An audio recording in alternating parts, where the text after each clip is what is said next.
ವಿವಾಹಿತರನ್ನ ಅಸಹ್ಯಕರವಾಗಿ troll ಮಾಡಿದ ಜಾಲತಾಣ. ಈ ಮಧ್ಯಪ್ರದೇಶದ ನವ ವಧುವರ ಟ್ರೋಲ್ ಆಗಿದ್ಯಾಕೆ?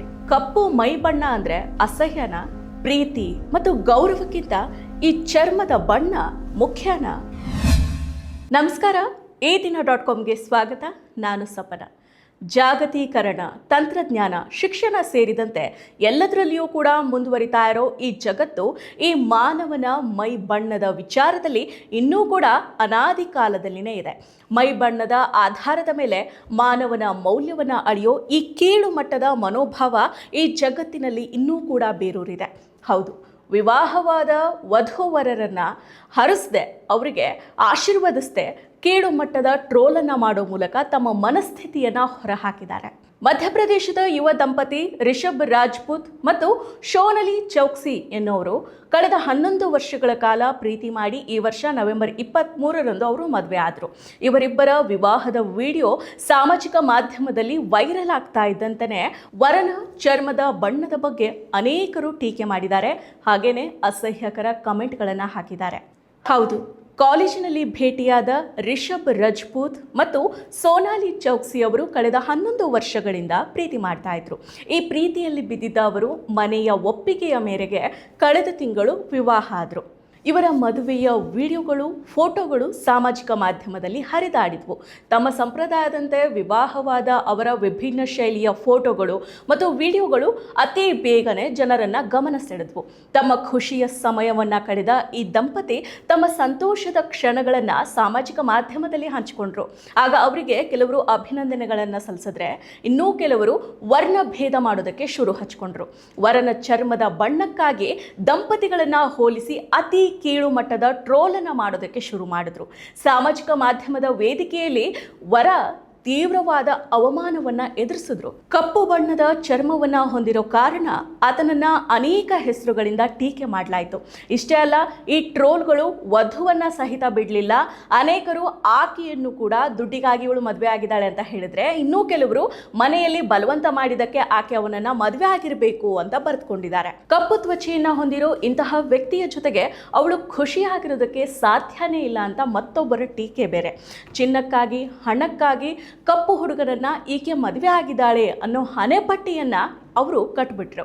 ಸಂಪತ್ತಿಗಾಗಿ, ವಿಶೇಷ ಸವಲತ್ತುಗಳಿಗಾಗಿ, ಸರ್ಕಾರಿ ಕೆಲಸಕ್ಕಾಗಿ ಅವನನ್ನ ಆಕೆ ಮದುವೆ ಆದಳು ಅಂತ ಹೇಳ್ಕೊಂಡಿದ್ದಾರೆ. ಇನ್ನೂ ಒಂದು ಕೈ ಮುಂದೆ ಹೋಗಿರೋ ಮತ್ತೊಬ್ಬ ಟೀಕಾಕಾರ ರಾಜ್ಪೂತ್ ಅವರ ತಂದೆ ಸರ್ಕಾರಿ ಸಚಿವನಾಗಿರಬೇಕು ಅಂತ ಹೇಳಿದ್ದಾರೆ. ಟ್ರೋಲ್ನಿಂದಾಗಿ ವೈರಲ್ ಆದ ಈ ದಂಪತಿಗಳನ್ನ ಮಾಧ್ಯಮಗಳು ಹುಡ್ಕೊಂಡು ಹೋಗಿ ಸಂದರ್ಶನವನ್ನ ಮಾಡಿದಾವೆ. ಕಳೆದ 11 ವರ್ಷದಿಂದ ನಾವು ಪ್ರೀತಿಯನ್ನ ಮಾಡ್ತಾ ಇದ್ವಿ. ಮದುವೆ ಆಗೋ ಈ ಕ್ಷಣಕ್ಕಾಗಿ ನಾವು ಹಲವು ವರ್ಷಗಳಿಂದ ಕಾಯ್ತಾ ಇದ್ವಿ.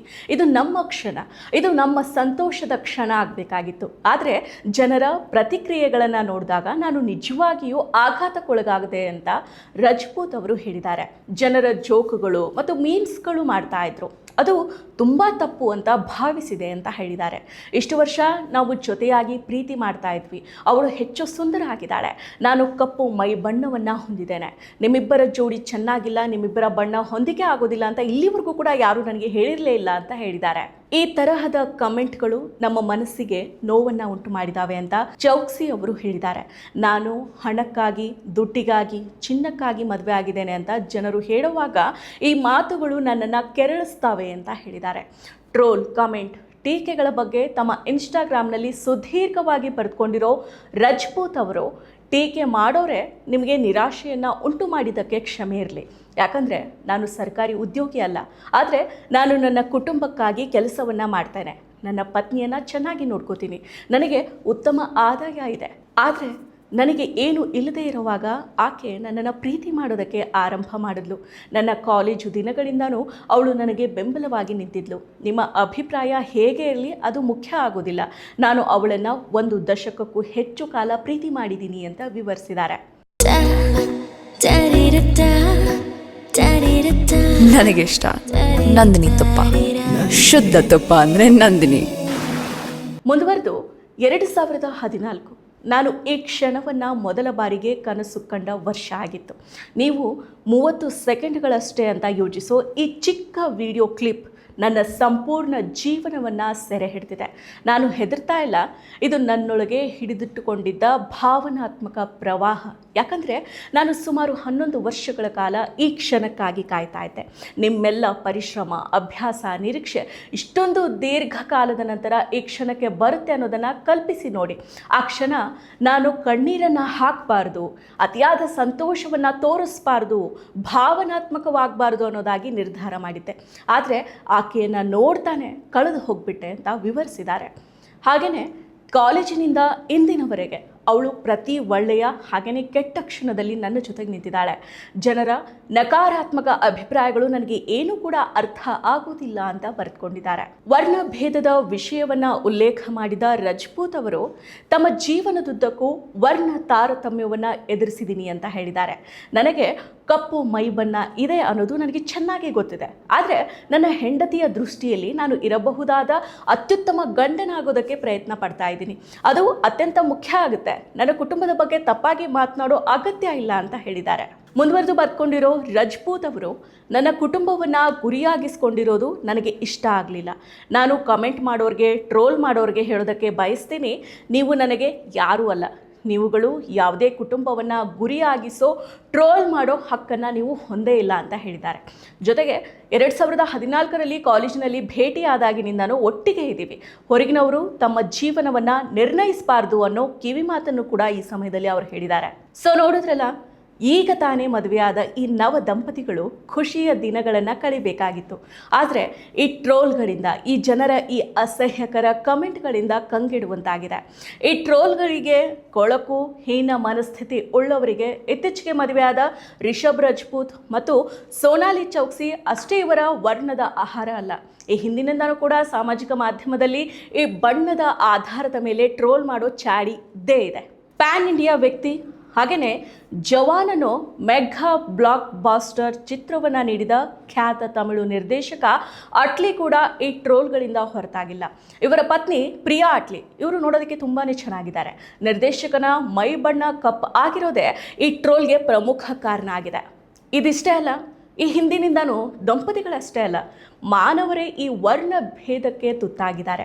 ಇನ್ನೂ ಹಳ್ಳಿ ಕಡೆ ಅಂತೂ ಇಂದಿಗೂ ಕೂಡ ಗಂಡು ಮಕ್ಕಳು ಒಂದು ವೇಳೆ ಕಪ್ಪಾಗಿದ್ರೆ ಕಪ್ಪಾಗಿರಬಹುದು, ನಡೆಯುತ್ತೆ, ಅವ್ರು ಗಂಡು ಮಕ್ಕಳಲ್ವಾ. ಆದರೆ ಹೆಣ್ಣು ಮಕ್ಕಳು ಯಾವುದೇ ಕಾರಣಕ್ಕೂ ಕಪ್ಪಾಗಿರಬಾರ್ದು ಅನ್ನೋ ಮನಸ್ಥಿತಿ ಇನ್ನೂ ಕೂಡ ಹಳ್ಳಿಗಳಲ್ಲಿದೆ. ಗಂಡಿನ ಮದುವೆ ಮಾಡೋದಕ್ಕೆ ಹೆಣ್ಣನ್ನು ಏನಾದರೂ ಹುಡುಕ್ತಾ ಇದ್ರೆ ಅದರಲ್ಲಿಯೂ ಕೂಡ ಬಿಳಿ ಹೆಣ್ಣೆ ಬೇಕು ಅನ್ನೋ ಮೊದಲ ನಿಯಮ ಹಾಕೊಂಡಿರ್ತಾರೆ. ಈ ಬಿಳಿ ಚರ್ಮನೇ ಶ್ರೇಷ್ಠ, ಈ ಬಿಳಿ ಬಣ್ಣನೇ ಅಮೂಲ್ಯ ಅನ್ನೋ ಗೀಳು ಈ ಭಾರತದಲ್ಲಿ ಬೇರೂರು ಬಿಟ್ಟಿದೆ. ಜೊತೆಗೆ ಕೂಡಿ ಪ್ರೀತಿ ಮಾಡಿ ಮದುವೆ ಆದವ್ರಿಗೇನೆ ಈ ಚರ್ಮದ ಬಗ್ಗೆ ಸಮಸ್ಯೆ ಇಲ್ಲದೆ ಇರುವಾಗ ಟ್ರೋಲ್ ಮಾಡ್ತಾ ಇನ್ನೊಬ್ಬರ ಜೀವನದಲ್ಲಿ ಇಣುಕಿ ನೋಡೋ ಕಸರತ್ತನ್ನು ಇನ್ನು ದೇಶದಲ್ಲಿ ಜನರು ಮಾಡೋದನ್ನು ನಿಲ್ಲಿಸಿಲ್ಲ. ಭಾರತೀಯರು ತಮ್ಮದೇ ಬಣ್ಣ ಅಂದರೆ ತಮ್ಮ ಕಪ್ಪು ಬಣ್ಣವನ್ನು ಹೆಮ್ಮೆ ಪಡೋ ಬದಲು ತಮ್ಮ ಬಣ್ಣವನ್ನೇ ಕೀಳಾಗಿ ಕಂಡು ಪಾಶ್ಚಾತ್ಯ ಸೌಂದರ್ಯವನ್ನು ಹೊಗಳ್ತಾ ಇರೋದು ನಿಜಕ್ಕೂ ಇಂದಿನ ದುರಂತನೇ ಅದು. ಇನ್ನು ಈ ಕಪ್ಪು ಬಿಳಿ ಅನ್ನೋದು ನಮ್ಮ ದೇಶದಲ್ಲಿ ಅಷ್ಟೇ ಅಲ್ಲ, ಈ ಜಗತ್ತಿನ ಯಾವ ನಗರಕ್ಕೆ ಹೋದರೂ ಕಾಣಸಿಗೋ ಕಟ್ಟು ಸತ್ಯ ಇದು. ವಿಶೇಷವಾಗಿ ಆಫ್ರಿಕನ್ ದೇಶಗಳ ಕಪ್ಪು ವರ್ಣೀಯರನ್ನು ನಾವು ನಡೆಸ್ಕೊಳ್ಳೋ ರೀತಿ ನಾಗರಿಕ ಸಮಾಜದಲ್ಲಿ ತಲೆ ತಗ್ಗಿಸೋ ತರನಾದದ್ದು. ಹಾಗಿದ್ರೆ ಈ ಬಿಳಿ ಬಣ್ಣ ಅನ್ನೋದು ಶ್ರೇಷ್ಠ, ಕಪ್ಪು ಕನಿಷ್ಠ ಅನ್ನೋ ಭಾವನೆ ಶುರುವಾಗಿದ್ದು ಯಾವಾಗ? ಆಸ್ಟ್ರೇಲಿಯಾದಲ್ಲಿ, ಬ್ರಿಟನ್ನಲ್ಲಿ, ಅಮೆರಿಕಾದಲ್ಲಿ ಭಾರತೀಯರ ಮೇಲೆ ನಡೆಯೋ ವರ್ಣದ್ವೇಷದ ಹಲ್ಲೆಗಳನ್ನು ಕೊರಳೆತ್ತಿ ಖಂಡಿಸೋ ನಮಗೆ ನಮ್ಮ ಬೆನ್ನೆ ನಮಗೆ ಕಾಣೋದಿಲ್ಲ.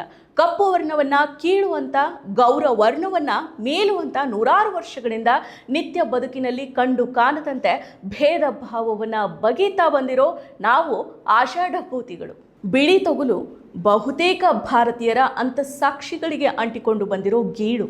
ಹೌದು, ಮೈ ಬಣ್ಣ ಕುರಿತ ಭ್ರಮೆಗಳು, ಅಭದ್ರತೆಯ ಆತಂಕಗಳ ಅಡಿಪಾಯಗಳ ಮೇಲೆ ಸಾವಿರಾರು ಕೋಟಿ ರೂಪಾಯಿಗಳ ವಹಿವಾಟಿನ ಉದ್ಯಮಗಳು ಎದ್ದು ನಿಂತಿದ್ದಾವೆ. ಗಂಡಸರಿಗೆ ಪ್ರತ್ಯೇಕ ಫೇರ್ನೆಸ್ ಕ್ರೀಮ್ಗಳು ಮಾರುಕಟ್ಟೆಯನ್ನು ಮುತ್ತುಕೊಂಡು ಬಿಟ್ಟಿದ್ದಾವೆ.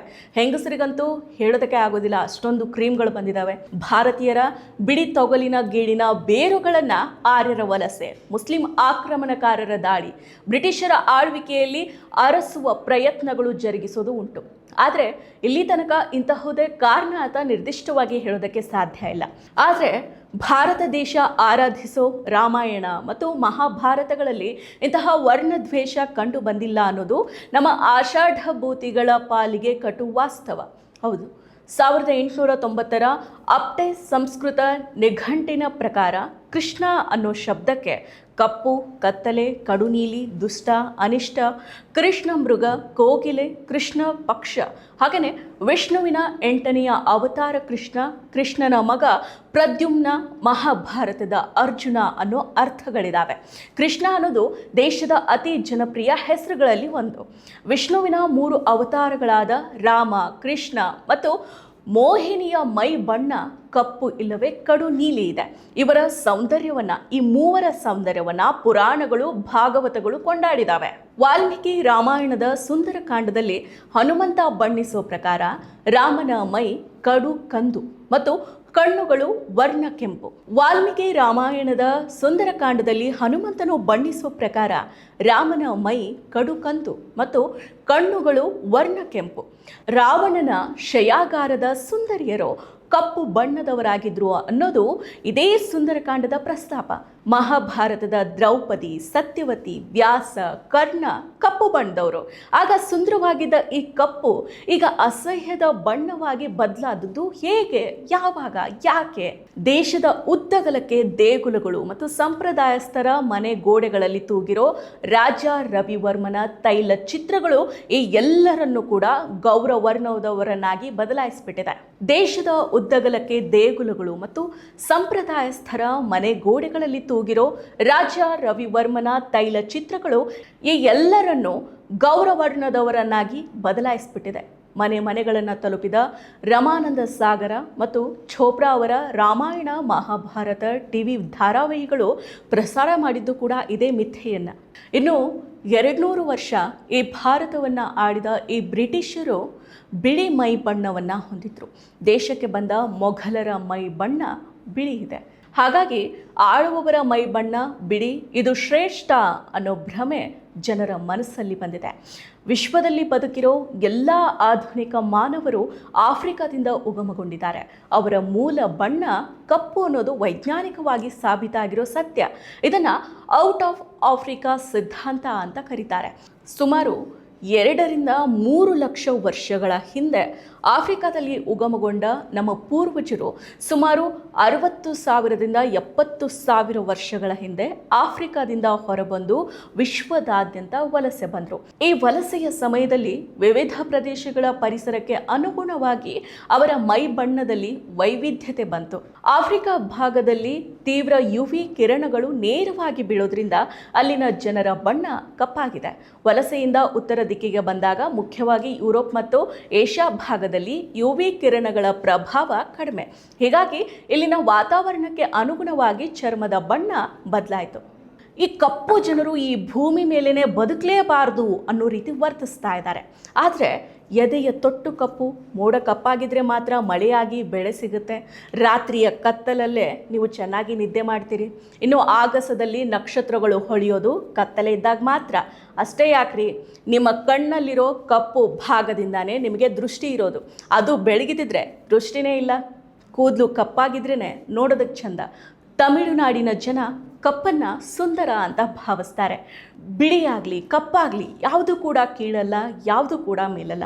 ಎಲ್ಲರೂ ಕೂಡ ಮಾನವರು. ಮಾನವರನ್ನು ಮಾನವರಂತೆ ಕಾಣೋದನ್ನು ಮೊದಲು ಕಲೀರಿ. ಆಗ ನೀವು ಕೂಡ ಮನುಷ್ಯರಾಗಿ ಹುಟ್ಟಿರೋದಕ್ಕೆ ಒಂದು ಸಾರ್ಥಕ. ಮತ್ತಷ್ಟು ವಿಶೇಷ ವಿಡಿಯೋಗಳನ್ನು ನೋಡಲು ಮತ್ತು ಹೊಸ ವಿಡಿಯೋಗಳ ಬಗ್ಗೆ ತಿಳಿಯಲು ಈ ದಿನ .com ಯೂಟ್ಯೂಬ್ ಚಾನೆಲ್ ಸಬ್ಸ್ಕ್ರೈಬ್ ಮಾಡಿ ಮತ್ತು ಬೆಲ್ ಐಕಾನ್ ಕ್ಲಿಕ್ ಮಾಡಿ.